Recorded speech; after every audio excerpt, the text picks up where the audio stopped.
चुनावी रणनीतिकार प्रशांत किशोर ने अपनी पार्टी जनसुराज लॉन्च कर दी है। बिहार की राजधानी पटना में 2 अक्टूबर को अपनी पार्टी लॉन्च करते हुए प्रशांत किशोर ने 5 वादे किए हैं। प्रशांत किशोर ने पार्टी का पहला कार्यवाहक अध्यक्ष मनोज भारती को बनाया है। जनसुराज पार्टी लॉन्च होने के बाद बिहार में राजनीतिक बयानबाजी और भी तेज हो गई है। पर सवाल यह उठता है कि आखिरकार प्रशांत किशोर की नई पार्टी के वादे क्या हैं? पार्टी के कार्यवाहक अध्यक्ष कौन है और इस पूरी सियासी घटना के मायने क्या हैं? अब आपको बताते हैं प्रशांत किशोर की पार्टी के 5 वादों के बारे में। सत्ता मिलने पर 1 घंटे के अंदर शराबबंदी खत्म, उससे मिलने वाले राजस्व से विश्व स्तरीय शिक्षा की व्यवस्था करना, हर युवा के हाथ में बिहार में ही रोजगार, 60 साल से ज्यादा उम्र वाले बुजुर्गों को प्रतिमाह 2,000 रुपए की पेंशन, महिलाओं को व्यवसाय करने के लिए 4% ब्याज पर पूंजी उपलब्ध कराना, बिहार के किसानों को पेट भरने वाली खेती से कमाओ खेती की तरफ ले जाना। ये वादे करते हुए प्रशांत किशोर ने कहा, पार्टी सत्ता में आई तो ये काम होंगे। जनसुराज देश का पहला ऐसा दल है जो राइट टू रिकॉल लागू करेगा। हमारे दल में जनता ही अपने उम्मीदवार का चयन करेगी। मनोज भारती का नाम कार्यवाहक अध्यक्ष के तौर पर घोषित करते हुए प्रशांत किशोर ने उनको खुद से भी ज्यादा काबिल बताया। वहीं पार्टी लॉन्च करने के दौरान प्रशांत किशोर ने बताया कि जनसुराज ने राष्ट्रपिता महात्मा गांधी के साथ साथ संविधान निर्माता बी.आर. अम्बेडकर की तस्वीर वाले झंडे का आधिकारिक आवेदन चुनाव आयोग में दे दिया है। ऐसे में अब सवाल यह उठता है कि बीते 2 साल से महात्मा गांधी की तस्वीर के साथ जनसुराज अभियान चला रहे प्रशांत किशोर ने अम्बेडकर को अपने झंडे में जगह क्यों दी? बीजेपी के राष्ट्रीय अनुसूचित जाति मोर्चा के पूर्व अध्यक्ष संजय पासवान इस कदम को वर्तमान समय की आवश्यकता बताते हैं। वह कहते हैं कि पीके महात्मा गांधी और अम्बेडकर को एक साथ लाकर नई पॉलिटिक्स की है। उनकी तैयारी बहुत लॉजिकल है। वह सत्तासीन पार्टियों के लिए खतरा साबित होंगे। अभी पार्टियां मध्यवर्ती जातियों पर फोकस कर रही है और इस बीच पीके ने एक दलित को अध्यक्ष बनाकर बहुत हिम्मत का काम किया है।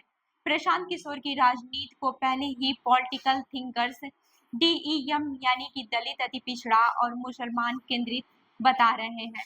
बिहार में हुई जातिगत जनगणना में बिहार में हुई जातिगत गणना में दलितों की आबादी 19.65%, अति पिछड़े 36.01% और मुस्लिम 17.70% है।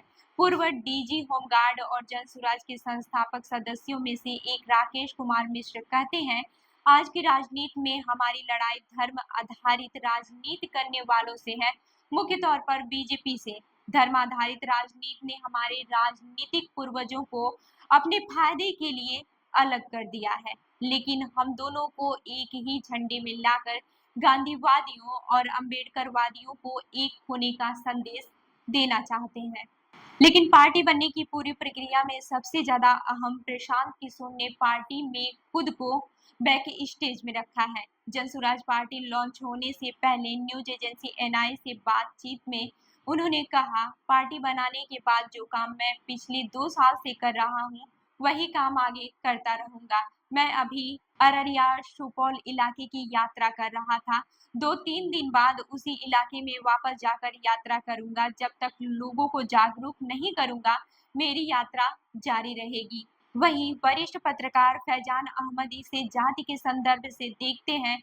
वह कहते हैं कि बिहार में चुनाव अभी 1 साल दूर है, इसलिए अभी पीके को अपना चेहरा दिखाने की बहुत जरूरत नहीं है। यहाँ 3 दशकों की पॉलिटिक्स भी देखें तो उसमें अपर कास्ट का बहुत रोल नजर नहीं आता है। प्रशांत किशोर ब्राह्मण है, इसलिए भी उन्होंने खुद को पीछे और एक दलित चेहरे को सामने रखा है। आपको बताते चले कि हिंदी अखबार दैनिक जागरण से जुड़े वरिष्ठ पत्रकार अरविंद शर्मा इसमें बहुजन पार्टी के संस्थापक काशीराम का भी जिक्र लाते हैं। वो कहते हैं कि काशीराम जी ने भी मायावती को आगे बढ़ाकर काम किया था और यूपी की राजनीति जो अपर कास्ट और ओबीसी के हाथ में थी उसको दलितों के हाथ में लाए। हालांकि बिहार में दलित आबादी में से पासवान जाति के नेता चिराग पासवान है, इसलिए पीके दलित मुस्लिम कॉम्बिनेशन पर काम कर रहे हैं। पत्रकार अरविंद शर्मा कहते हैं, नीतीश कुमार के स्वास्थ्य, बीजेपी का चेहरा विहीन होना और राजद का लालू के शायद से न निकल पाने के चलते बिहार में एक पॉलिटिकल वैल्यूम है। ऐसे में पीके की पार्टी लॉन्च करने की टाइटल ऐसे में पीके की पार्टी लॉन्च करने की टाइमिंग परफेक्ट है। कंट्रीब्यूशन ऑफ महादलित in development of Bihar economy के लेखक और वरिष्ठ पत्रकार अरुण श्रीवास्तव प्रशांत किशोर के लिए कंफ्यूज्ड शब्द का इस्तेमाल करते हैं। वह कहते हैं कि पीके का कद बहुत बढ़ा चढ़ाकर मीडिया प्रोजेक्ट कर रही है, जबकि अभी उन्हें पॉलिटिकल इकोनॉमी की भी ठीक समझ नहीं है।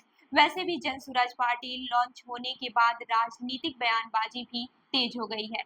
जेडीयू प्रवक्ता अरविंद निषाद कहते हैं, पीके राजनीतिक रूप से किशोर हैं। ये दलितों को आगे करके अपनी राजनीति चपकाने की कोशिश कर रहे हैं। उनकी पार्टी लॉन्च हुई तो 2 अक्टूबर को, जिस दिन पूरे देश में शराब की दुकानों को बंद रखा जाता है, लेकिन उसी दिन ये शराबबंदी खत्म करने की घोषणा कर रहे हैं। वहीं राजद प्रवक्ता चितरंजन गगन कहते हैं, बीजेपी ने इनको राजद को डैमेज करने के लिए लॉन्च किया है, लेकिन ये बीजेपी के लिए ही आत्मघाती साबित होंगे। प्रशांत किशोर की चुनावी सफलता भविष्य के गर्भ में है, लेकिन प्रशांत किशोर बीते 2 सालों से बिहार की राजनीति में हलचल पैदा कर रहे हैं। देखना होगा कि वह अपने इस मोमेंटम को कितना बरकरार रखते हुए उसे चुनावी सफलता में तब्दील कर पाते हैं।